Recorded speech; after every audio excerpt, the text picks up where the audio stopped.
नारायणं नमस्कृत्य नरं चैव नरोत्तमं देवीं सरस्वतीं व्यासं ततो जयमुदीरयेत्। प्रिय स्वजनों, सबसे पहले तो बड़ी प्रसन्नता के समाचार आपको दे दूं। 3 दिन पहले ही हमने जो वैश्विक सामूहिक श्रीमद् भागवत कथा का आयोजन किया है सत्कर्म परिवार के तत्वावधान में और मातुश्री शीलाबेन इंद्रवदन मोदी के पुण्य स्मरण में कैडिला फार्मास्यूटिकल परिवार के द्वारा मनोरथी पद जो है, उस कथा में प्रिय स्वजनों 2 दिन पहले की बात कर रहा हूँ, शुक्रवार शाम तक, ये तो आप सोमवार को प्रवचन सुन रहे हैं, 1008 पोथी विश्व भर में से हो चुकी है। बोलिए श्री कृष्ण कन्हैया लाल की जय। आप सभी ने बहुत अच्छा रिस्पांस दिया और भी रिस्पांस आ ही रहा है और मैं तो कहूँ अधिक से अधिक लोग इनका लाभ ले सकें, क्योंकि बिल्कुल शास्त्रीय पद्धति से, शास्त्रोक्त रीति से घर बैठ करके अपने पितरों की तृप्ति के लिए, आत्मकल्याण के लिए या तो निष्काम अनुष्ठान के भाव से किया जाए, उससे बढ़कर और क्या होगा। तो आइए अधिक से अधिक लोगों को ये पूज्य श्री भाई चैनल सब्सक्राइब करने के लिए प्रेरित करें, कथा में सम्मिलित होने के लिए प्रेरित करें, और वो पोथी रजिस्टर यदि न भी करें कोई बात नहीं, श्रोता के रूप में तो ये यूट्यूब की पूज्य श्री भाई चैनल के माध्यम से लाभ ले ही सकते हैं। 17 से 23 जुलाई 2021 शाम को 4 बजे से लेकर के 7, साढ़े 7 बजे तक IST इंडियन स्टैंडर्ड टाइम, अपने अपने देशों के हिसाब से आप टाइम कन्वर्ट कर लें, इस महायज्ञ में और विशिष्ट जो प्रसंग है, अभूतपूर्व प्रसंग है, उसमें आप सम्मिलित होइए, भागवत कथा का लाभ लीजिए। आइए प्रिय स्वजनों, हमारे प्रिय मेहुल भाई, पूजा बहन और उनका प्यारा पुत्र हरिवंश त्रिवेदी परिवार दुबई के मनोरथ में, उनकी सेवा में ये जो ज्ञान यज्ञ चल रहा है अभी, success and happiness the practical way, Mahabharat अंतर्गत विदुर नीति पर आधारित प्रवचनों की आज ये 33वीं श्रृंखला है, 33rd सेशन टुडे। सभी को जीवन में शांति चाहिए, सुख चाहिए, सफलता चाहिए। कैसे मिलेगी? विदुर जी बहुत व्यावहारिक नियम, प्रैक्टिकल वे में, और मुझे कई लोग जो कहते हैं कि गुरुजी ये इतना सुंदर ज्ञान है कि हम सीधे आचरण में रख करके उसके परिणाम अनुभव कर सकते हैं, ऐसा ही जो ज्ञान है। आइए 6 का जो सूत्र था वो पूरा हुआ, 6 बातें विदुर जी बता रहे थे। 7 का जो उपदेश है वो केवल एक ही युग्म है, एक ही समूह है, युग्म तो नहीं कहेंगे, युग्म तो 2 का होता है, एक ही समूह है, लेकिन युग्म श्लोक 2 श्लोक में बताया है। विदुर नीति के पहले अध्याय में 96वां और 97, 96 एंड 97th वर्स। 7 बातें विदुर जी बताते हैं। वो कैसी हैं, क्या बातें हैं? वो विदुर जी कहते हैं कि ये 7 बात, ये दोष जो है 7, वो राजा के लिए बड़े दुखदायी होते हैं।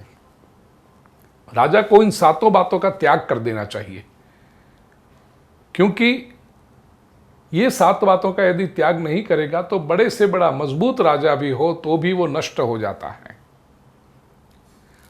क्यों? राजा हम सभी के लिए हैं। कॉर्पोरेट कल्ट में देखो तो जो CEO, CFO, मैनेजर के पद पर होते हैं वो सब राजा हैं, उनके वो काम करते हैं, और कुछ नहीं। हम अपने जीवन के तो राजा है ना, अपना घर अपनी जागीर है तो उसके तो राजा है, वो सही रूप में चले, अपना जीवन सही रूप में चले। इसलिए आवश्यक है कि ये 7 बातों का त्याग करना चाहिए। कौन सी 7 बातें? आइए पहले श्लोक और बाद में फिर उसका अर्थघटन। सप्तदोषा सदाराज्ञा हातव्या व्यसनोदयः प्रायशो यैर्विनश्यन्ति कृतमूला अपीश्वरः स्त्रियोक्षा मृगया पानम वाक्पारुष्यंच पंचमम महच्च दंडपारुष्यमर्थदूषणमेव च। 7 बातें हैं।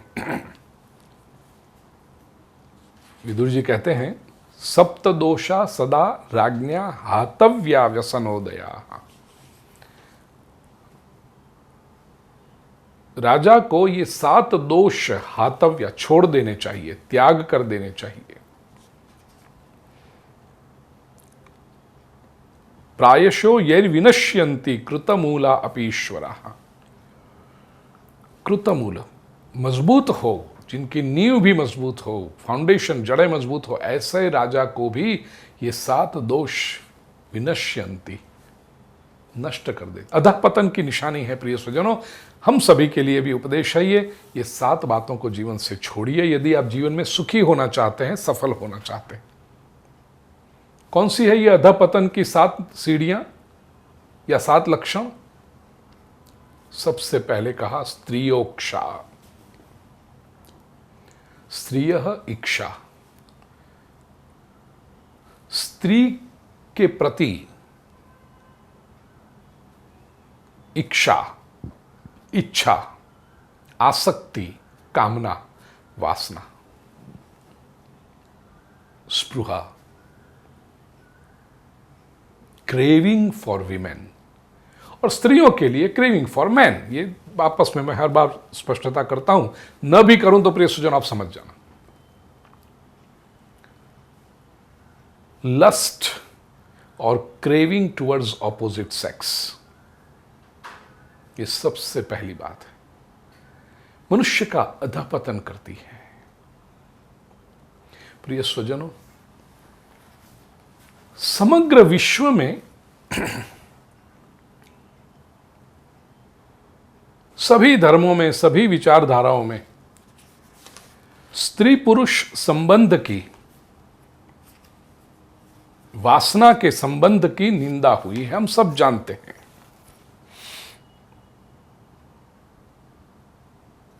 केवल एक भारतीय संस्कृति ऐसी है जहां पर निंदा नहीं है, तिरस्कार नहीं है स्त्री पुरुष संबंध का, लेकिन उसको स्वीकार किया है। स्वीकार किया है इतना ही नहीं, उस पर संयम छोड़ लगाया है, मर्यादा का भाव रखा है वहां पर।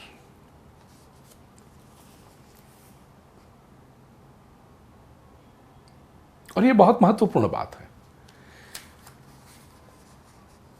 मनुष्य के मनोविज्ञान को हमने समझा है कि ये जो स्त्री पुरुष का आकर्षण है, इसका पूर्ण त्याग तो नहीं हो सकता। जितना आप उसका तिरस्कार करेंगे, जितनी उसकी निंदा करेंगे, उससे तो केवल नेगेटिव इन्वॉल्वमेंट बढ़ता है। तो फिर क्या होने लगा पता है? हम सब जानते हैं कि अंडर द कारपेट, बाहर से उसकी निंदा करो क्योंकि समाज निंदा करता है, लेकिन भीतर से तो उसके बिना चलता नहीं है। तो एक हिपोक्रेसी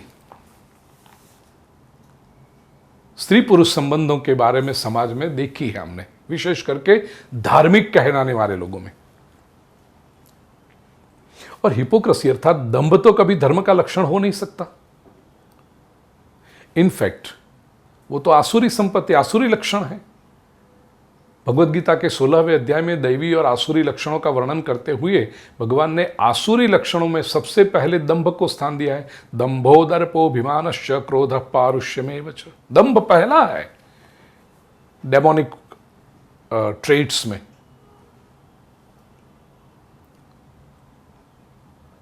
भारतीय संस्कृति ने स्त्री पुरुष संबंधों के प्रति, ये कामना के प्रति, वासना के प्रति बहुत हेल्दी एटीट्यूड रखा है। We have understood the importance of it.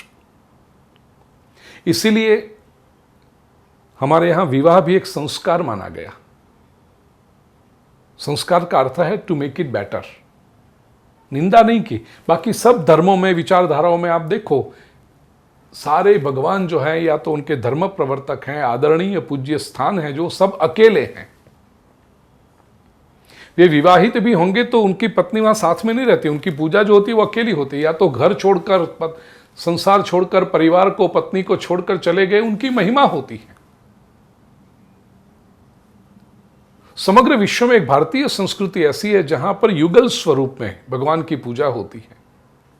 Sitaram, Lakshmi Narayan, Uma Maheshwar, बल्कि स्त्री का पहले नाम लिया जाता है।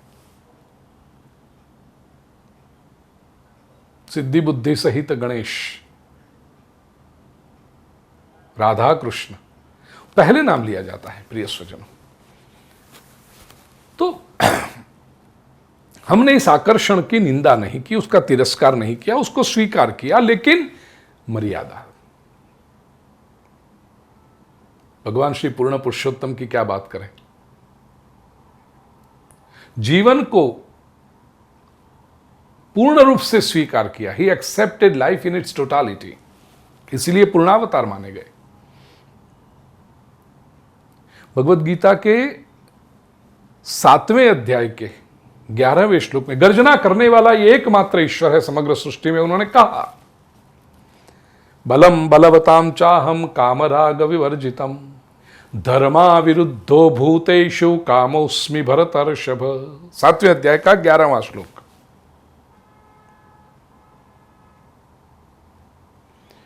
प्रिय स्वजनों, कुछ लोग, ये आप मेरे अपने हैं इसलिए एक पर्सनल नोट पे ये बात कर रहा हूं। अमेरिका में इतने वर्षों से जाना हुआ प्रवचनों के लिए, सत्संग के लिए, पूरे विश्व भर में ऐसे जाता हूं, लेकिन अमेरिका में जो परिवार हैं, आत्मीयता हैं,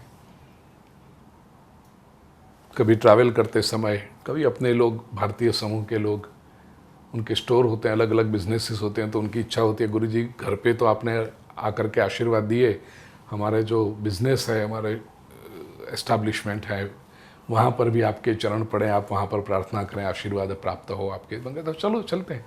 तो कभी कभी उनके ये स्टोर होते हैं अपने लोगों के, 7-Eleven कन्वीनियंस स्टोर है। अमेरिका के लोगों को पता है, अमेरिका के नहीं है उनके लिए मैं कहूँ, वो कन्वीनियंस स्टोर है, रोज़ बरोज़ की चीज़ें मिल जाती है वहाँ पर और अच्छे दाम में मिलती है। अपने कई लोगों ने ये 7-Eleven के स्टोर ले रखे हैं। तो वहाँ पर जब भी मैं जाता हूँ ना, 7-Eleven जब देखता हूँ, अभी मैं ये बात कर रहा हूँ तो मेरे सामने वो 7-Eleven का लोगो मेरी आंखों के सामने आ रहा है। तो जब भी मैं 7-Eleven के स्टोर में जाता हूँ, मुझे गीता का ये श्लोक याद आ जाता है, बलम बलवताम चाहम कामराग विवर्जितम धर्मा विरुद्धो भूतेषु कामोस्मि भरतर्षभ। तो कई बार लोगों को आश्चर्य होता है ना कि उस श्लोक के नंबर के साथ आप कैसे बोलते, तो ऐसे मुझे याद रह जाता है, ऐसे कनेक्शन हो जाता है कि 7-Eleven का देखा तो भगवत गीता के 7वें अध्याय का 11वां श्लोक याद आता है। और कृष्ण की ये गर्जना, प्रिय स्वजनों, बलवानों का बल मैं हूं, काम राग विवर्जितम, जिस बल में कामना नहीं है, राग नहीं, आसक्ति नहीं है, वैसे बल मैं हूं। और धर्मा विरुद्धो भूतेषु कामोस्मि भरतर्षभ। हे भरतर्षभ, धर्म के अविरुद्ध अर्थात धर्म की मर्यादा में जो कामना है प्राणी मात्र में, भगवान श्री कृष्ण कहते हैं वो मेरी विभूति है। कामना में कृष्ण का दर्शन केवल भगवत गीता में हो सकता है, केवल भारतीय संस्कृति करा सकती है, लेकिन वो कामना कैसी हो, धर्म की मर्यादा में, with in the limits of righteousness. ये मर्यादा का स्वीकार। यही कृष्ण आगे चल के भगवत गीता के 10वें अध्याय में अपनी विभूतियों का वर्णन करते हुए 10वें अध्याय के 28वें श्लोक में कहते हैं कि प्रजनश्चास्मि कंदर्पः सर्पाणामस्मि वासुकी। प्रजनश्चास्मि कंदर्प, कंदर्प कामदेव का स्वरूप है, पंचबाण जो चलाता है, और उसका पैरेलल यदि आपको वेस्टर्न कल्चर में, पाश्चात्य संस्कृति में ढूंढना हो तो क्यूपिड है। प्रजन, ये जो अट्रैक्शन निर्माण करने वाला तत्व है, वो जो ऊर्जा है, भगवान कहते हैं वो मैं हूं, लेकिन वो कौन सी, प्रजनश्चास्मि, प्रजन अर्थात प्रोक्रिएशन के लिए जो होती है। अभी सृष्टि की आवश्यकता है, हमारे तो उपनिषद के ऋषियों ने कहा, प्रजातंतु मावच्छेत्सी। तैत्तिरीय उपनिषद की शिक्षावल्ली में गुरु अपने शिष्य को उपदेश करते हैं, अनुशासन करते हैं, संसार में जाओ, गृहस्थ धर्म का पालन करो, और प्रजातंतु मावच्छेदसी, प्रजातंतु को चलते रहने देना चाहिए, मानव समाज चलते रहना चाहिए, पीढ़ी दर पीढ़ी आगे बढ़ते रहनी चाहिए, संस्कृति धर्म है, और वो बढ़ाने के लिए पीढ़ी होगी तो धर्म बढ़ेगा, संस्कृति टिकेगी। आजकल की जो नई जनरेशन है ना, मुझे कोई बता रहा था डिस्क और डिंक कॉन्सेप्ट। मैंने कहा ये क्या होता है डिस्क? तो कहते हैं आपकी जो पढ़े लिखे हैं यंगस्टर्स हैं, यंग जनरेशन है, वे लोग सबसे पहले तो मैरिज इंस्टीट्यूशन को नहीं मानते, उनको विवाह करने की आवश्यकता नहीं लगती, और कलयुग की विचित्रता कहो, जो भी कहो, सरकार के कानून भी ऐसे बनते जा रहे हैं। Live in relation is allowed, it is legal, it's not necessary कि तुम ब्याह करके ही साथ में रहो। दो एडल्ट हैं, दो समझदार लोग हैं, समझदार मानते हैं क्योंकि 18 वर्ष से अधिक आयु हो गई तो समझदार हो गए, तो दोनों साथ में रह सकते हैं, और दोनों साथ में रहेंगे तो प्रकृति तो अपना काम करेगी, बायोलॉजी तो अपना काम करेगी, तो संतान भी होते हैं, तो इट्स फाइन। या न करो, या ब्याह कर भी लिया तो भी क्या है, डिस्क, DISC, DISK, वो क्या है, डबल इनकम सिंगल चाइल्ड, हाँ DISC। पति पत्नी दोनों पढ़े लिखे हैं, दोनों को अपनी अपनी करियर बनानी है, पैसे कमाने हैं, भौतिक सुख समृद्धि चाहिए, घर बड़ा चाहिए, उसमें सुख सुविधा के साधन चाहिए, चमकती हुई गाड़ी चाहिए, फॉरेन घूमना चाहिए, इस्तेमाल करने के लिए सब जो चीज़ें हैं वो अप टू डेट होनी चाहिए, मोबाइल फ़ोन लेटेस्ट होना चाहिए, घड़ी महंगी वाली चाहिए, ज्वेलरी चाहिए, सब सब चाहिए, लेकिन बालक नहीं चाहिए। तो डबल इनकम, पति पत्नी दोनों काम करेंगे, घर कब आएंगे ठिकाना नहीं है, क्योंकि ऑफिस में काम रहता है, चैलेंजेस हैं, डेडलाइंस हैं, टारगेट्स अचीव करने होते हैं, स्ट्रेसफुल लाइफ है, और वो स्ट्रेस का सीधा जो नेगेटिव परिणाम पड़ता है उनके दाम्पत्य जीवन पर, उनकी मैरिड लाइफ पर। चाइल्ड बर्डन लगता है, संतान बोझ रूप बनने लगे हैं, और उसमें भी विशेष करके जो लेडीज हैं, माताएं, वो कहती हैं हमें क्यों, हम अकेला क्यों करें। तो सिंगल चाइल्ड, बस पति पत्नी दो और एक बालक एक, DISC, डबल इनकम या ड्यूअल इनकम, सिंगल चाइल्ड। वो भी ठीक नहीं है, लेकिन फिर भी उसको समझो ठीक करें। तो और एक नई फिर बात आ गई, DINK, double income no kids, DINK। पति पत्नी दोनों कमाए, बालक चाहिए ही नहीं, बस घूमते रहो, फिरते रहो, enjoy your life, no responsibilities. ये तो पशु जीवन हुआ। खैर, भगवान श्री कृष्ण कहते हैं प्रजनश्चास्मि कंदर्पः, प्रजोत्पादन के लिए, प्रोक्रिएशन के लिए जो कामना है वो मेरी विभूति है। प्रिय स्वजनों, जब भगवत गीता के उस श्लोक पर चिंतन मैं करता हूँ, पहले भी किया है, बाद में भी जब आता है मैं बताऊंगा आपको। अभी अभी कैडिला के तत्वावधान में, कैडिला फार्मास्यूटिकल के तत्वावधान में, जब हमारे सदगत इंद्रवदन भाई मोदी और शीलाबेन मोदी के पुण्य स्मरण में प्रतिवर्ष जो भगवत गीता का एक अध्याय अहमदाबाद में होता है, उसमें 6ठे अध्याय अपने ये पूज्य श्री भाई चैनल में आपको मिलेगा, गीता चैप्टर 6 श्लोक वाइज ऐसा एक प्लेलिस्ट है, उसमें ये देखना। 6ठे अध्याय के, सॉरी 7वें अध्याय में, 7वें अध्याय के 7-11 मैंने कहा ना, तो 7वां अध्याय गीता चैप्टर 7 कैडिला ऐसा करके प्लेलिस्ट आपको मिल जाएगा, ढूंढना जरा। तो उसमें 7वें अध्याय के 11वें श्लोक में बहुत डिटेल में मैंने इस बात की चर्चा की है। भगवान क्यों कह रहे हैं कि धर्माविरुद्धो भूतेषु कामोऽस्मि भरतर्षभ, धर्म की मर्यादा में जो कामना है वो मेरी विभूति है। विषय यहां आया तो बहुत संक्षेप में कहूं, डिटेल आपको वहां मिलेगी। गीता चैप्टर 7 कैडिला फार्मास्यूटिकल के तत्वावधान में जो प्रवचन है, ये पूज्य श्री भाई चैनल में आपको मिल जाएगा।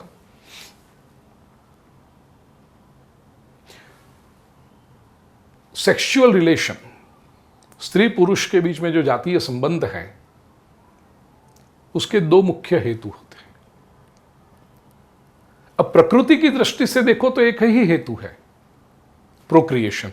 समग्र प्राणी सृष्टि में नर और मादा का मिलन होता है, परस्पर आकर्षण भी होता है, लेकिन वो क्यों होता है? वो केवल प्रजोत्पादन के लिए होता है, नई पीढ़ी को इस संसार में लाने के लिए होता है। It is need based. तो वो प्रकृति अपना काम कर रही है, नेचर इज एट वर्क। वो बड़ी निर्दोष प्रक्रिया है और आवश्यक प्रक्रिया भी। It is a necessary process.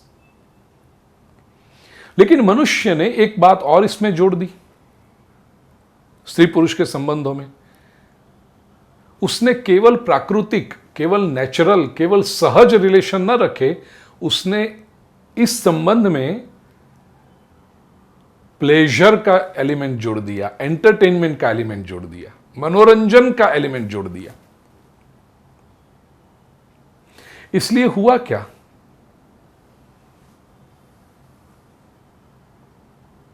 स्त्री एक कठपुतली बन गई।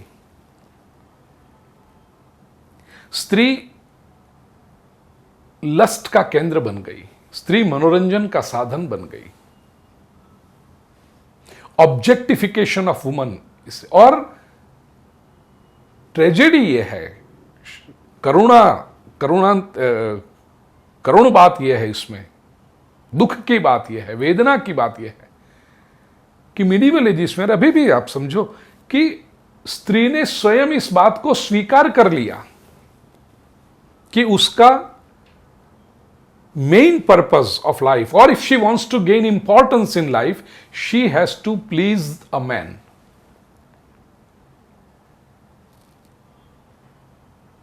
आज ही मैं किसी पुस्तक के बारे में आर्टिकल पढ़ रहा था, पुस्तक का नाम तो मुझे पता नहीं, लेकिन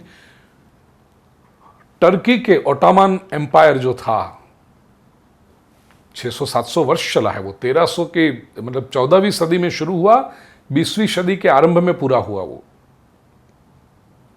20वीं सदी के दूसरे या तीसरे दशक में पूरा हुआ, इन 1920s में पूरा हुआ शायद वो ओटोमन एम्पायर। अपने नाम शायद इस इतिहास का जिसको अभ्यास होगा, आकर्षण होगा, शौक होगा, उसको पता होगा। कुछ अच्छी बातें भी की, लेकिन उसमें एक बात यह थी,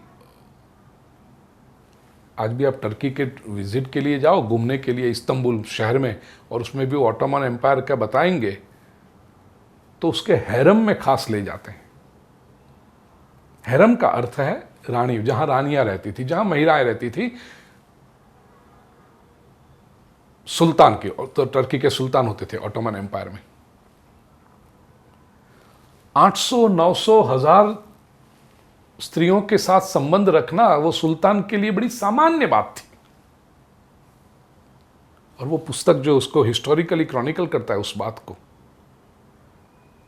जिसको शब्दों में, भाषा में और धर्म में रस हो, उसको बता दूं कि टर्की हमेशा से बहुत ओपन माइंडेड रहा था। ओटोमन एम्पायर में सेक्युलर स्टेट था, सेक्युलर डेमोक्रेसी था, लेकिन पिछले 25-30 वर्षों में ऐसा परिवर्तन आया कि आज अब टर्की एक्सट्रीमिस्ट इस्लामिक स्टेट बन गया है। वो सोशियो पॉलिटिकल और हिस्टोरिकल फैक्ट्स में जिसको रस हो वो जरा संशोधन करें, गूगल पर पता चलेगा आपको। उस चर्चा में मैं अभी जाना नहीं चाहता। बड़ी दुखद घटना है वो, और एक क्लासिक एग्जाम्पल है रेस्ट ऑफ द वर्ल्ड के लिए। एक टर्की का है और दूसरा, वो राष्ट्र मुझे याद नहीं आ रहा है, वो भी अधिकतर क्रिश्चियन था और उदारमतवादी था, लेकिन पिछले 20-25 वर्षों में इतने फोर्सिबल कन्वर्जन, इतने ये सब हुआ और वो अभी इस्लामिक स्टेट बन गया। बैरूत, हाँ बैरूत, जहाँ भी वो ब्लास्ट हुआ था, कुछ बहुत बड़ा एक्सीडेंट हुआ, और ये बैरूत, ये दो क्लासिक एग्जाम्पल हैं पिछले 25-30 वर्षों के, और अलार्मिंग सिचुएशन है वो कि डेमोक्रेसी, सेक्युलरिज्म की बात करो, धर्मनिरपेक्षता की बात करो, लेकिन कोई एक विचारधारा जब हावी हो जाए तो पूरे देश के भूगोल को कैसे बदल देती है, पूरे इतिहास को कैसे बदल देती है, विचारधारा को कैसे बदल देती है। और वो सेक्युलर वाले डुगडुगी बजाते हुए कब चुप हो जाते हैं पता नहीं चलता।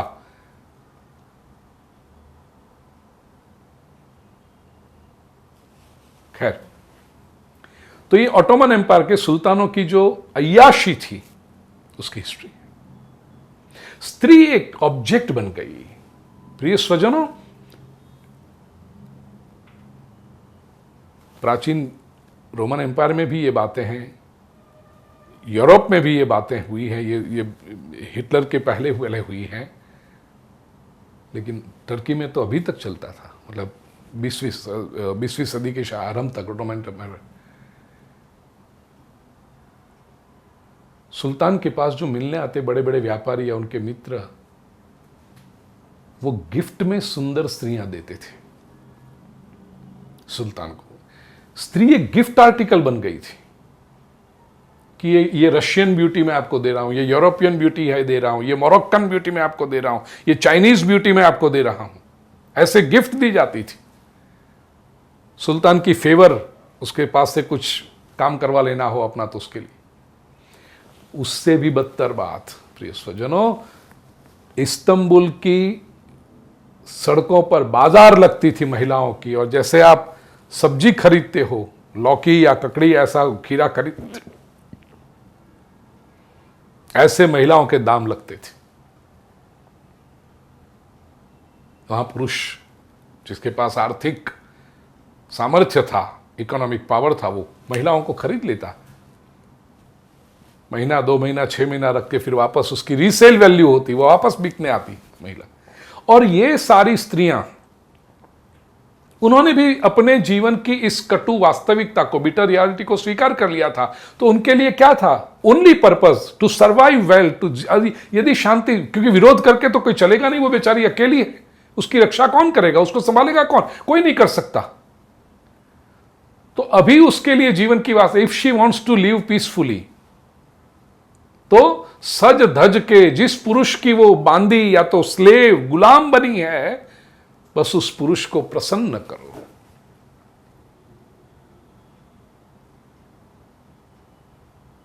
कितनी घिनौनी बात है प्रिय स्वजन। और इस घटना के पीछे ये भगवान, यहां जो भगवान का विदुर जी जो कह रहे हैं, ऑटोमन एम्पायर जितना समृद्ध राष्ट्र था, धीरे धीरे धीरे धीरे खत्म होता गया। मैं जो हैराम शब्द है, हैरम की बात, इंग्लिश में हैरम है रानीवास, वो इस्लामिक टर्म हराम के ऊपर से आया है। हराम का अर्थ जो वर्ज्य है, जो नहीं करना चाहिए, नहीं करना चाहिए, उसी का नाम हैरम रखा। और प्रिय स्वजनों, कुछ विषय ऐसे होते हैं कि जानते हुए भी मैं उसमें भीतर जाना नहीं चाहता, क्योंकि वो कंट्रोवर्शियल बातें हो जाती हैं, बिल्कुल मर्यादा के साथ। लेकिन फैक्ट्स बता रहा हूं, हिस्टोरिकल, ऐतिहासिक तथ्य बता रहा हूं मैं आपको।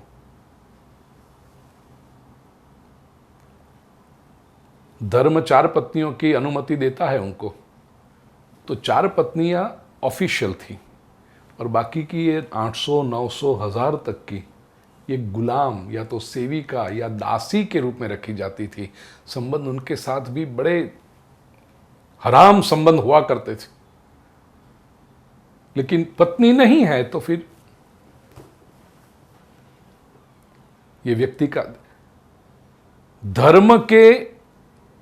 धर्म की आज्ञाओं का भी मनुष्य कैसे अपने अर्थ में, अपनी तरह से अर्थ कर लेता है, लचीला अर्थ कर लेता है, और अपनी तामसी इच्छाओं को पूरी करते रहता है, उसका ये क्लासिक एग्जाम्पल है। जो नहीं करना है उसको वही नाम लगाया, हैरम। हराम है, उसको पूरे महल में वो हैरम बन गया। छोड़िए, विदुर जी कहते हैं ये स्त्री विषयक आसक्ति बड़े बड़ों को अधपतित कर देती है। तो निंदा नहीं है, तिरस्कार नहीं है, लेकिन संयम की भावना रखनी चाहिए। भारतीय संस्कृति ने कितना सुंदर कहा कि स्त्री और पुरुष संसार रथ के 2 पहिए हैं। ये रथ जो परमात्मा की ओर जाना चाहिए, इसलिए स्त्री के लिए शब्द दिया, केवल भारतीय संस्कृति ने दिया है प्रिय स्वजनों, सहधर्मचारिणी, companion on the righteous paths. यदि पुरुष कोई अयोग्य कार्य करता हो तो स्त्री पत्नी के रूप में उसे रोके, और स्त्री कोई अयोग्य कार्य करती हो तो पति के रूप में पुरुष उसे रोके, और दोनों मर्यादा के साथ संसार रस का आनंद अवश्य लें, लेकिन लक्ष्य केवल सेंसुअल हैप्पीनेस नहीं है, केवल इंद्रिय सुख के लिए नहीं मिले हैं, केवल शारीरिक सुख के लिए नहीं मिले हैं, वो मिले हैं धर्म के लिए। विवाह संस्कार में भी at the time of marriage ceremony जो 7 वचन देते हैं, उसमें स्त्री पुरुष अपनी पत्नी से, तू मेरी सहधर्मचारिणी बन, तू मेरे लिए भोग की गुड़िया बन, ऐसा नहीं कह रहा है वो, तू मेरी सहधर्मचारिणी बन, ताकि हम दोनों धर्म के मार्ग पर प्रगति करें। तो ये पहली बात, स्त्रियोक्षा, स्त्री विषयक आसक्ति मनुष्य का अधपतन करती है। दूसरा कहा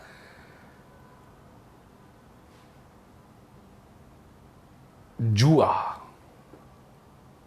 इच्छा, गैम्बलिंग बड़े बड़ों का अधपतन करता है प्रिय सज्जनों। अब गैम्बलिंग का अर्थ केवल पत्ते तक या तो रेस के घोड़े तक, या दूसरा क्या होता है जुआ, अब हमारा तो क्षेत्र नहीं तो हमें पता नहीं है दूसरा, या वो क्या कहते हैं, हाँ अमेरिका में है ना वो जगह जगह पे बड़े बड़े casino, thank you Ravi, casino. 2 वर्ष पहले अटलांटिक सिटी न्यू जर्सी में मेरी कथा हुई, तो 2-3 जगह पे वहाँ जाना हुआ। रात को हम वहाँ बोर्ड वॉक करते थे,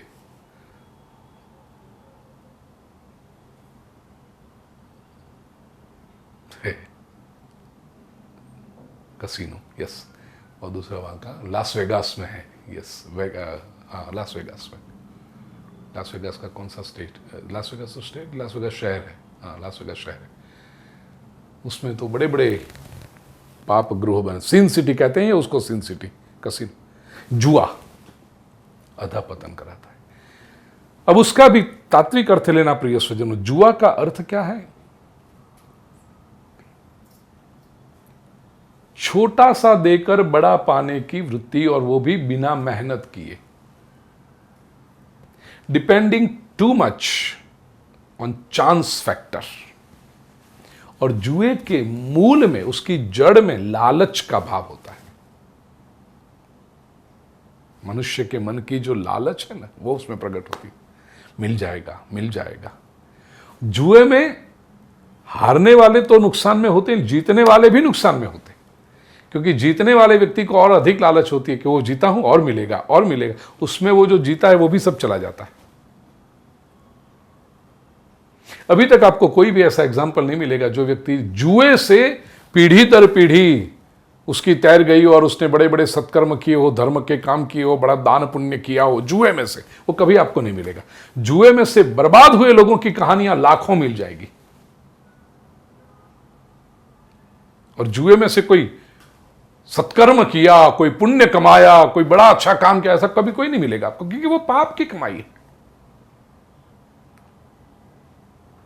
और याद रखना, यहां पर विदुर जी कहते हैं कि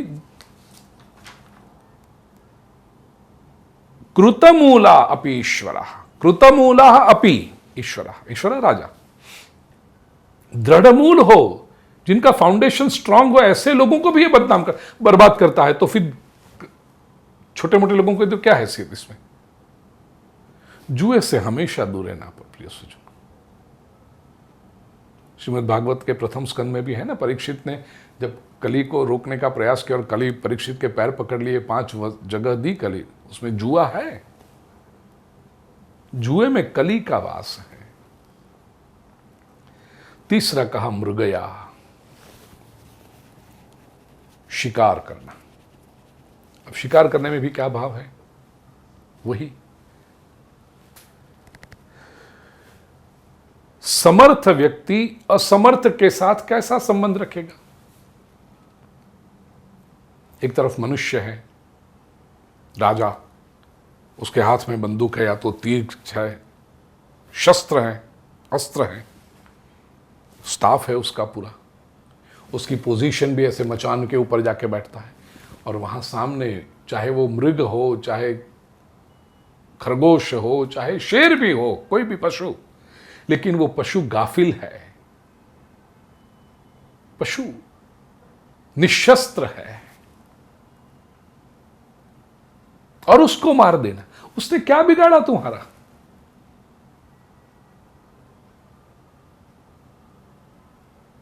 और उस पशु को मार के, है ना एक बॉलीवुड का बंदर, कोई हिरन को मारा, काले हिरन को मारा।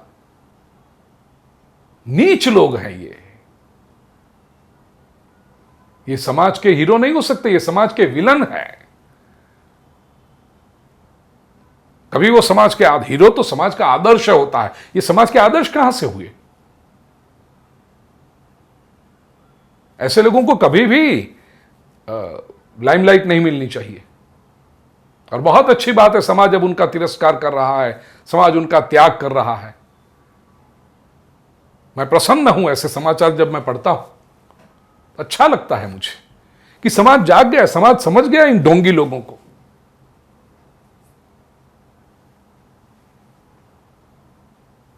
मुखौटा पहन करके उनकी करोड़ों रुपए उनकी फिल्मों को कमाओ, और वो लोग करते क्या है? ये ढोंगबाजी। एक पैसा नहीं जाना चाहिए ऐसे लोगों के पास, ऐसे बंदरों के पास। 3 में से एक भी बंदर नहीं चलना चाहिए। तो मृगया, शिकार करना, उस निर्दोष पशु ने आपका क्या बिगाड़ा? पूरे रामायण की कथा प्रिय सज्जनों इस बात पर आधारित है। वाल्मीकि ऋषि तमसा नदी के तट पर जा रहे हैं, उनकी दृष्टि पड़ी क्रौंच युगल, एक पंछी है, जोड़ा उनका नर मादा पक्षी वृक्ष के ऊपर बैठे हैं, अपने मधुर क्षण बिता रहे हैं। किसी शिकारी से ये देखा ना गया, तीर चलाया सननननन करके, और वो युगल में से एक पक्षी क्रौंच नीचे गिरा। ऋषि वाल्मीकि के अंतःकरण में से जो शोक था वो श्लोक बन के प्रकट हुआ। मां निषाद प्रतिष्ठात्वम अगम शाश्वती समा सक्रौंच मिथुनादेकम अवधिः काम मोहितम। वाल्मीकि रामायण में श्लोक है, प्रथम सर्ग में ये। इस क्रौंच पक्षी ने तेरा क्या बिगाड़ा था? तूने तीर मारा उसको। ये नर मादा पक्षी साथ में बैठे हुए, तूने ये युगल को खंडित कर दिया। चूंकि मनुष्य है, उसके पास शक्ति है, शस्त्र है, इसलिए दूसरे दुर्बल के ऊपर वो चाहे जो कर सकता है। ये पाप है, और ये पाप मनुष्य का अधःपतन कराता है। प्रिय स्वजनों, हमेशा ध्यान रखना, प्रार्थना करूं मैं प्रभु से, प्रभु आपको बहुत शक्ति दे, संपत्ति दे, सत्ता दे, बल दे, प्रतिष्ठा दे, सब कुछ दे। लेकिन ये एक स्थिति पर आने के बाद याद रखना, कभी भी आपकी ये सत्ता, शक्ति, सामर्थ्य किसी दुर्बल का शोषण करने में नहीं जानी चाहिए, नहीं तो ये अधःपतन शुरू होता है। मैं जो भगवत गीता के प्रवचन आजकल कर रहा हूं 3 अध्याय के कर्मयोग के ऊपर, उसमें यही है बात चल रही, यज्ञीय भावना है। Gita for the modern age, आप सुनते होंगे, नहीं सुनते होंगे तो सुनना। मेरे पास यदि शक्ति है, संपत्ति है, सामर्थ्य है, सत्ता है, सब कुछ है, तो मैं दूसरों का भला क्या कर रहा हूं? उसमें मनुष्यता का गौरव है, उसमें सृष्टि का विकास है। दूसरे का शोषण करने, और शिकार में तो केवल शोषण ही शोषण है।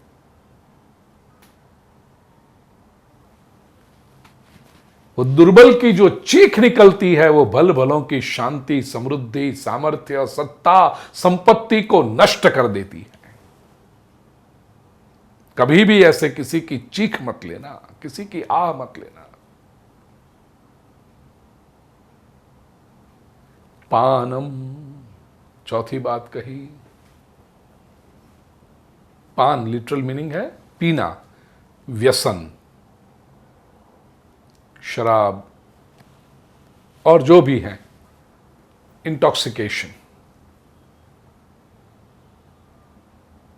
शारीरिक रूप से व्यक्ति पायमाल हो जाता है, बर्बाद हो जाता है, आर्थिक रूप से बर्बाद हो जाता है, पारिवारिक रूप से बर्बाद हो जाता है, क्योंकि उस व्यक्ति का अपने पर संयम ही नहीं रहता। He can not make right decisions. जो व्यसन का गुलाम हुआ, इसलिए व्यसन क्यों करते हैं? वो छोटी सी पुड़िया भी चबाते हैं, हम कहते हैं क्यों चबा रहे हैं? मूड आता है। अरे ऐसा कैसा तेरा मूड? ये कचरा खा के तेरा मूड आता है? फू फू फू धुआं चलाएंगे, क्यों? मूड आता है। ये चलाते हैं ना तब थिंकिंग चलने लगता है। भूसा भर गया तेरे दिमाग में, ये धुआं जाने से तेरा थिंकिंग चलता है। ये सारी अधपतन की निशानियां हैं। व्यसन, पानम, वाक पारुष्यम। पान के बारे में, व्यसन के बारे में एक अच्छा सा जोक सुना था। हमारे गुजरात में बापू के ऊपर जोक होते हैं। बापू का अर्थ एक तो आदरणीय स्थान है, गांधी बापू और ये सब, ये आदर से भी बापू का अर्थ है बाप, पिता। लेकिन दूसरी एक, जैसे एक समय था पंजाब में जोक हुआ करते थे सरदार के ऊपर, अभी बहुत कम हो गए और अच्छी बात है वो। मैं हमेशा ऐसा मानता हूँ कि किसी भी कम्युनिटी के ऊपर ऐसा टारगेट नहीं करना चाहिए। लेकिन विश्व मानव का स्वभाव रहा है। यूरोप में जाओगे तो पोलिश जोक बहुत है, पोलैंड के लोग जो होते हैं उनके ऊपर जोक होते हैं कि पोलिश। अमेरिका में, नॉर्थ अमेरिका में, कनाडा में जब जाओ तो वहाँ पर विशेष करके लड़कियाँ, उसमें भी क्या कहते हैं वो ब्लॉन्ड, कुछ बाल का एक कलर उनका अलग होता है, तो माना जाता है कि उन्हें अकल नहीं होती, तो जोक्स उनके ऊपर ज़्यादा, ब्लॉन्ड गर्ल ऐसा। शुरुआत में तो मैंने लोगों से पूछा ये होता क्या है ब्लॉन्ड? तो ये मनुष्य का स्वभाव है। मेरे कहने का आशय कि किसी एक जनसमूह को, किसी एक टिपिकल जो पॉपुलेशन है उसको टारगेट करते हैं, लेकिन वो होना नहीं चाहिए। मैं स्पष्ट करूं, ये गुजरात में से बापू लोग ये होते हैं जो जागीर हैं, जिनके पास राज्य होते थे छोटे छोटे, कोई 10 गांव का, कोई 50 गांव का, कोई 2500 गांव का, ऐसे राजा हुआ करते थे। अब टैक्स आते रहता था, कुछ काम करने को था नहीं, विशेष करके ब्रिटिश युग जब आया उसमें, तो ऐशो आराम में पड़ गए और उनकी टिपिकल फिर मेंटालिटी बन गई।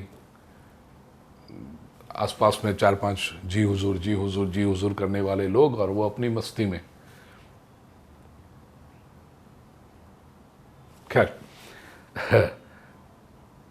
ऐसा एक बापू गांव के बाहर पेड़ के नीचे बैठा था, बाजू में शराब की बोतल और नशे में धूत, ऐसे।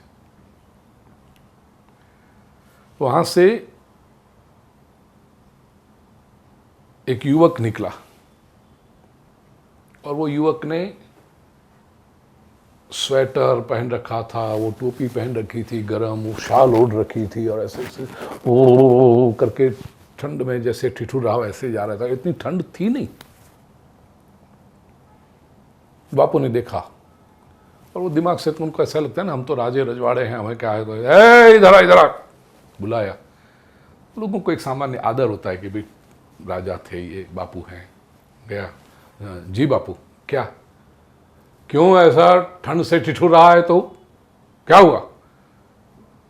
तो वो कहता है बापू बुखार आया है, ठंड लग रही है बहुत। अच्छा। बापू ने पास में पड़ी हुई बोतल उठा के उसको दी, लगा इसके 2-4 घूंट मार।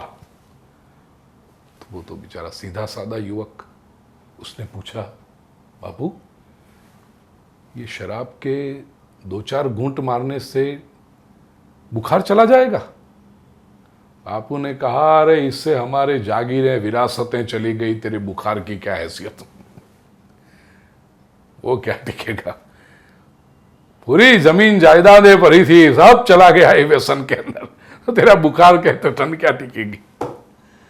कहने का आशय प्रिय स्वजनों, व्यसन व्यक्ति को बर्बाद कर देता है। पानम, वाक पारुष्यम, 5वीं बात विदुर जी कहते हैं पारुष्य का अर्थ है कठोरता, वाक वाणी, वाणी की कठोरता, वचन की कठोरता।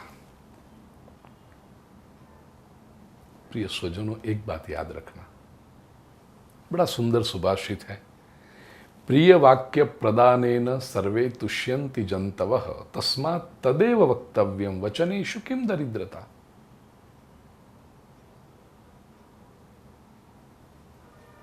प्रिय बोलने से, मधुर बोलने से सब लोग प्रसन्न होते हैं, सबको अच्छा लगता है। मीठी बातें करो, अच्छी मधुर बातें करो, तो ऐसी बातें करो ना।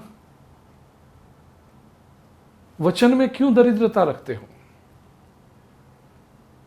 ये फार्मास्यूटिकल इंडस्ट्री से एक बात बहुत सीखने जैसी है। दवाई बेचने थे, कड़वी दवा भी हो तो उसके ऊपर शुगर कोटिंग कर देते हैं, क्योंकि उनको पता है ये कड़वी दवा है, केवल कड़वा स्वाद से व्यक्ति यदि छोड़ देगा तो उसके लाभ उसको नहीं मिलेंगे, उसका जो स्वास्थ्य अच्छा होना है, बीमारी को दूर करना है, वो नहीं होगा। तो वो क्या करते हैं, कड़वाहट को टेम्पररीली करने के लिए ऊपर शुगर कोटिंग कर देते हैं, शक्कर का एक लेयर लगा देते हैं। तो मीठा समझ के कोई बालक हो, रोगी हो, खा ले, और अंदर जाकर के तो फिर वो दवाई अपना काम करेगी बीमारी को दूर करने का। ठीक इसी तरह से यदि आप किसी का भला करना चाहते हो तो जो बात आप कह रहे हो वो कड़वी बना के क्यों बोलते हो, कठोर बना के क्यों कहते हो? मधुर बना के कहिए ना। श्री रामचरितमानस में, लक्ष्मण गीता में बड़ा सुंदर शुरुआत में जब राम कथा में करता हूं तो उसमें बताता हूं, बोले लखन मधुर मृदु बानी। राम और सीता को वृक्ष के नीचे विश्राम करते हुए देखकर निषाद राज गुह को आक्रोश आया है। उसने ये सोचा कि इन दोनों का क्या दोष है। लक्ष्मण जी जागृत रह करके पहरा दे रहे हैं, निषाद राज गुह भी लक्ष्मण जी के साथ में है। रात्रि हो गई है और निषाद राजगुह लक्ष्मण जी से कहता है कि ये क्यों कर्म प्रधान, ये कर्म, और हम दूसरे की बात करें तो सोचेंगे चलो ये था, इनके तो क्या कर्म बुरे हैं, इनका तो कोई कर्म भी बुरा नहीं हो सकता, उन्होंने किसी को दुख नहीं पहुंचाया राम और सीता ने, फिर भी उनको क्यों दुख सहन करना हो रहा है। तब जाकर के फिर निषाद राजगुह आक्रोश में आकर के कहता है ये सब कैकेयी के ही करनी है, कैकेयी की वजह से ये सब हुआ। और कैकेयी लिए कुछ अपमानजनक शब्द बोलता है कैकेयी के लिए, लक्ष्मण जी को सहन नहीं होता। और लक्ष्मण जी जब उपदेश करने जाते हैं निषाद राजगुह को, तो वहां पर गोस्वामी तुलसीदास जी बहुत सुंदर लिखते हैं, बोले लखन मधुर मृदु बानी। राम कथा में मैं उसमें डिटेल में बात करता हूं, उसमें आप सुन लेना। राम कथा भी इसमें पूज्य श्री भाई चैनल में आपको मिल जाएगी, दिल्ली की राम कथा के बहुत सुंदर सेट। मधुरता से कहो, जो भी कहना है मृदु, सॉफ्टली कहो, स्वीटली कहो, तभी आपकी बात पहुंचेगी। प्रिय सज्जन, आज की युवा पीढ़ी के साथ जब मैं बैठता हूं यूथ सेमिनार्स में तो उनका यही प्रश्न होता है। बड़े बुजुर्ग जो शिकायत करते हैं ना कि बच्चे बिगड़ गए हैं, सुनते नहीं है, ये नहीं करते हैं, तो मैं उनसे कहता हूं कि क्यों नहीं सुनते। नई जनरेशन का स्पष्ट कहना है कि वी लव आवर पेरेंट्स, हमें हमारे माता पिता से प्रेम है, हम ये भी चाहते हैं कि वो जो हम जानते हैं कि वो जो कह रहे हैं वो हमारी भलाई के लिए कह रहे हैं, वो जो कह रहे हैं वो योग्य कह रहे हैं। तो मैं उनसे पूछता हूं, यदि वो आप उनसे प्रेम करते हो, आपको पता है कि वो भी आपसे प्रेम करते हैं, आपकी भलाई की बात करते हैं, फिर भी आप स्वीकार क्यों नहीं करते? तब यंग जनरेशन का कहना है कि हमें पता है कि वो कह रहे हैं वो योग्य है, लेकिन उनका कहने का ढंग हमें पसंद नहीं है। We don't like the way they tell अस।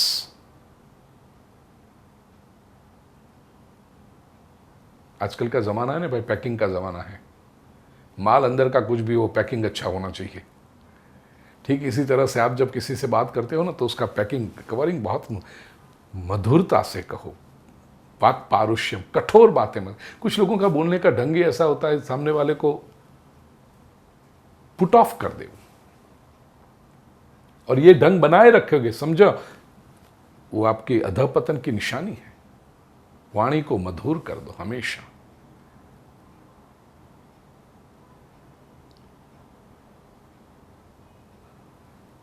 स्पष्ट बोलना है, सत्य बोलना है, हितकारी बोलना है, सामने वाले का जो कल्याण हो ऐसा बोलना है, लेकिन मधुरता को नहीं छोड़ना है। और वो कहा, it is just the question of practice. अभ्यास करो तो पता चल। ये तो कई बार लोगों के लिए, हम इतना अच्छा लोगों के लिए कहते हैं, फिर भी देखो ना किसी को नहीं पड़ेगी। आपको हमेशा लगेगा कि यू आर ऑलवेज मिसअंडरस्टूड। आप सही बात भी कहोगे, सामने वाला स्वीकार नहीं करेगा यदि वो बात मधुरता से न कही गई हो। Make sure what ever you से इज स्वीट।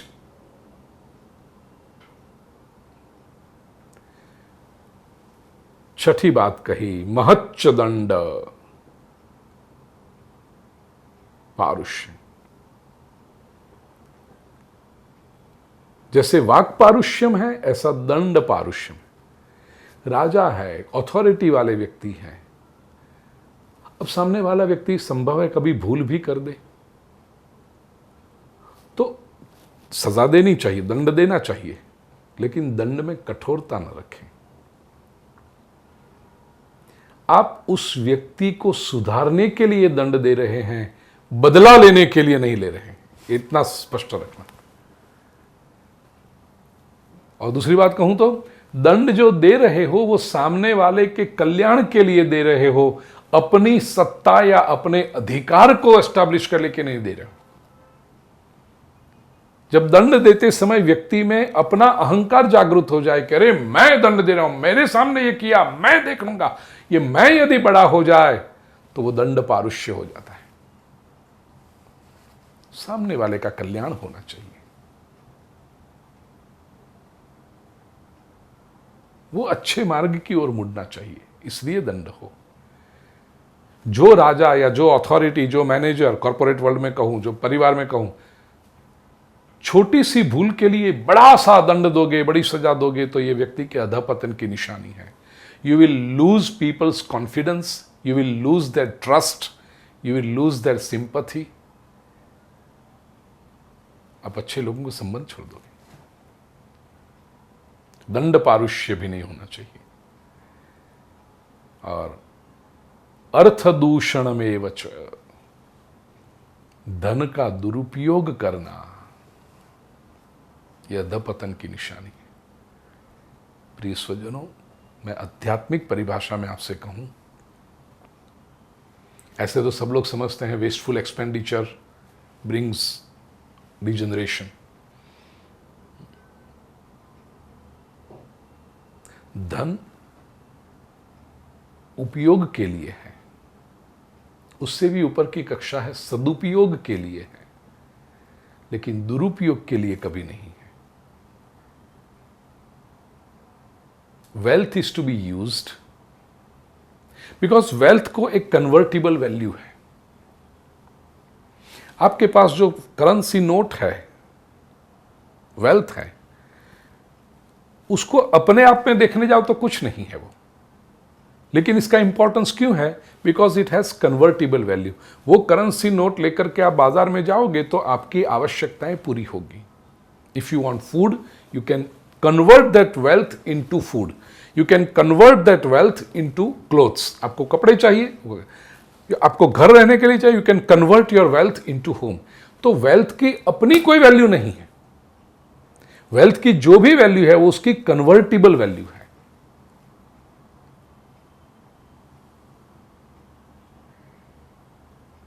ये बात। दूसरी बात, तो आप ये वेल्थ को कन्वर्ट कैसे करते हो? That decides the quality of your life.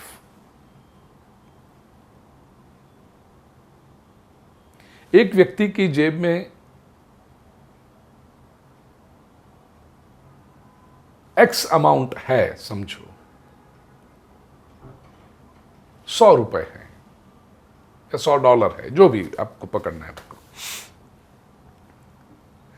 एक व्यक्ति उस 100 रुपए के फ्रूट्स खरीदेगा, सात्विक उपयोग किया। कोई दूसरा वो 100 रुपए के तामसी आहार, वो रेडी वाला रास्ते पर जो बिकता है वो खरीदेगा।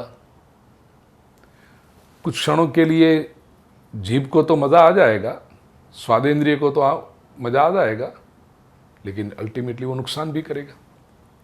और तीसरा व्यक्ति वही 100 रुपए के व्यसन, सिगरेट है, बीड़ी है, पान तंबाकू है, ये दारू है, खरीद के नुकसान ही नुकसान करेगा।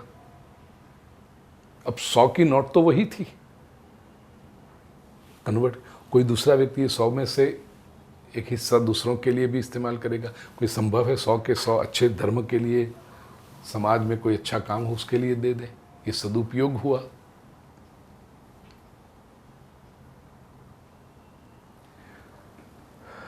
जीवन में सफलता पाने के लिए प्रिय स्वजनों, जीवन में सुखी होने के लिए अत्यंत आवश्यक है कि व्यक्ति के पास जो ये संपत्ति है, वेल्थ है, उसको वो कन्वर्ट कैसे करता है।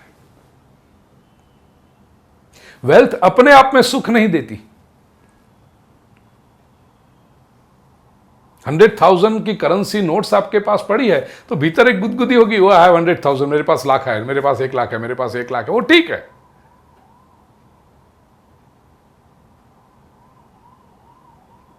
उसको आप कन्वर्ट कैसे करते हो, उपयोग उसका क्या करते हो, और वो that decides the quality of your life. तो धन का अर्थ दूषणम, उसका दुरुपयोग करना।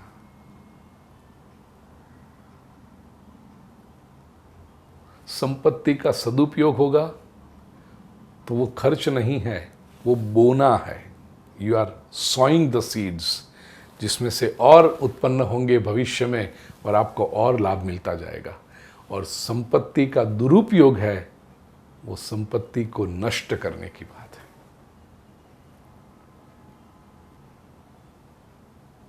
हमेशा आपने अपनी मेहनत से, पसीना बहा करके, बुद्धि चला करके, जीवन का बहुमूल्य समय दे करके ये संपत्ति का अर्जन किया है, तो वो संपत्ति का उपयोग ऐसा करो कि आपके जीवन को विकास की ओर ले जाए, प्रगति की ओर ले जाए।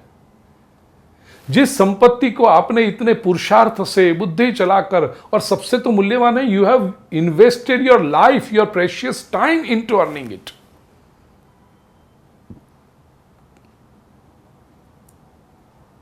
आपने इतना पसीना बहाया, इतनी बुद्धि चलाई, आपका समय जिया, जो क्योंकि समय तो इतना मूल्यवान है, समय तो कभी लौटेगा नहीं।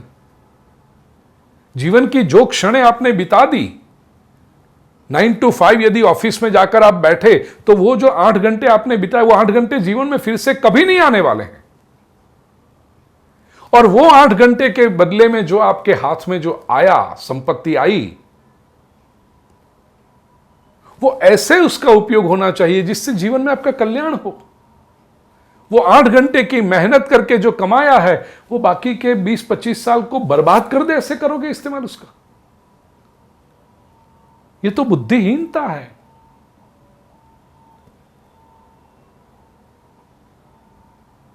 बहुत बचपन से एक आदत, जब भी संपत्ति किसी के हाथ में उपयोग करें तो ये नहीं सोचता कि मैं करेंसी नोट दे रहा हूं, मैं ये सोचता हूं कि मेरा इतना समय उसको दे रहा हूं, मेरे इतने समय, मेरी इतनी मेहनत, मेरी इतनी बुद्धि का जो फल है, उसमें प्रभु की कृपा भी तो मिली हुई है, उसका जो परिणाम है वो सामने वाले के हाथ में दे, और उसके बदले में जो मैं ले रहा हूं, is it worth all this.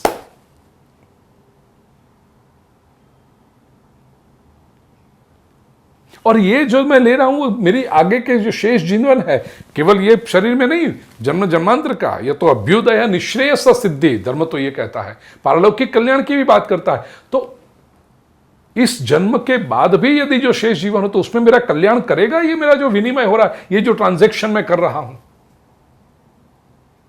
ये सोचना चाहिए। उसी में समझदारी है। देखो, पैसा खर्च करने में कोई समझदारी नहीं होती। ये तो बड़ी आसान बात है खर्च करना, तो लोग कर्जा करके भी खर्च करते हैं। तो ऐसा ना हो, इवन आपका एक्सपेंडिचर भी आपका इन्वेस्टमेंट बने, आपका खर्च भी भविष्य में कुछ रिटर्न्स लेकर के आए। Not necessary in the monetary terms, आर्थिक रूप में ही कोई रिटर्न लेके ऐसे आवश्यकता नहीं है। संपत्ति का खर्च करो भोजन के लिए, तो भोजन ऐसा बनाओ कि आपका शरीर स्वस्थ हो, तंदुरुस्त हो। ऐसा भोजन क्यों करते हो जो आपके शरीर को बिगाड़े? ऐसे व्यसन क्यों पालते हो जो आपके शरीर को बिगाड़े? ऐसी प्रवृत्ति क्यों करते हो जो आपके समय को व्यर्थ करे, आपके जीवन को नष्ट करे? और यदि उसी प्रकार से चलता रहा निरंतर, धन का दुरुपयोग अर्थ दूषण में वच, तो फिर तो जीवन में अधपतन होना ही होना है।